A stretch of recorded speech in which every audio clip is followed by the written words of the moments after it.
Hey there, science lovers! My name is Grace Thanasu, and this is another episode of 300 Seconds of Science. Today, I'm going to be telling you about the biggest subject on Earth, literally, the ocean.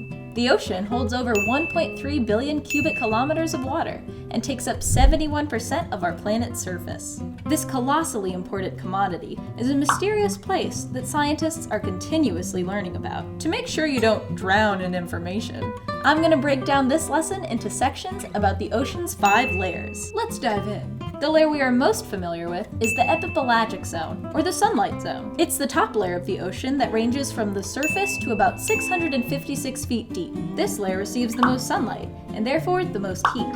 However, temperature varies in this zone across latitudes and seasons. For instance, in the Persian Gulf, sea surface temperatures can be as high as 97 degrees Fahrenheit, and near the North Pole, temperatures dip to 28 degrees Fahrenheit.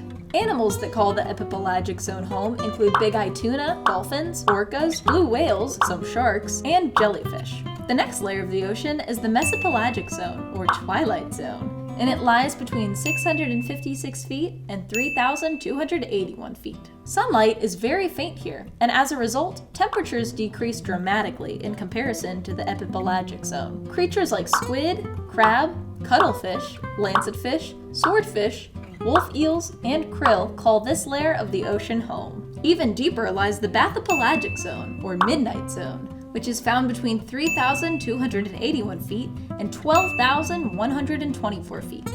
In addition to a decrease in temperature due to the lack of light, this zone sees an increase in pressure. For every 33 feet deep into the ocean, pressure increases by 14.5 psi. This means that approximately 5,858 pounds of force are applied per square inch in the bathypelagic zone. Octopi are known to live in this zone, along with squid, frill, some sharks, viperfish, and anglerfish.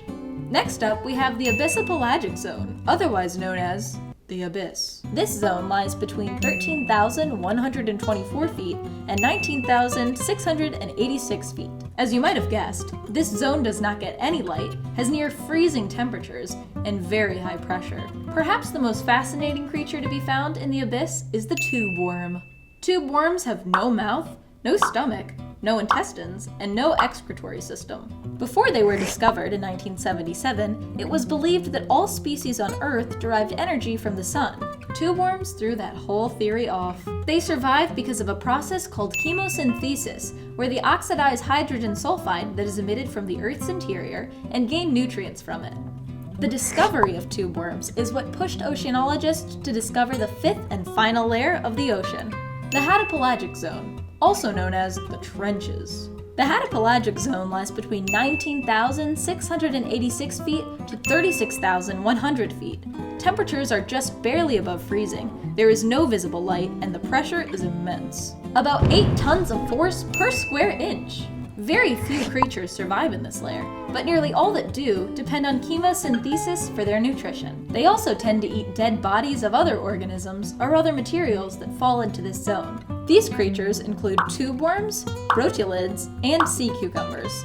For decades, the oceans have absorbed the evidence of global warming, quite literally soaking up about a quarter of the carbon dioxide that humans emit from power plants, factories, and cars, and 90% of the excess heat trapped on Earth by carbon dioxide and other greenhouse gases. Without the ocean's protection, we would notice the effects of global warming much more dramatically. But now, as the ocean is markedly and increasingly warmer than it's been in decades, it's a glaring sign that we need to take serious action against climate change for the good of our ocean and our planet. What do you think of the ocean and its layers? Tweet us or leave a comment down below. Remember to subscribe to us on YouTube at 300 Seconds of Science, follow us on Twitter, leave us a like on Facebook, and send us some love on Instagram.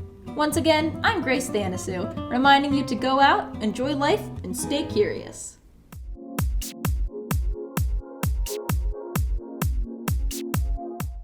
This program was produced by ZTV at the University of Akron. Do you want to gain experience in video production, professional social media, or working with real clients? Visit the UA School of Communications online or follow us on social media to learn more.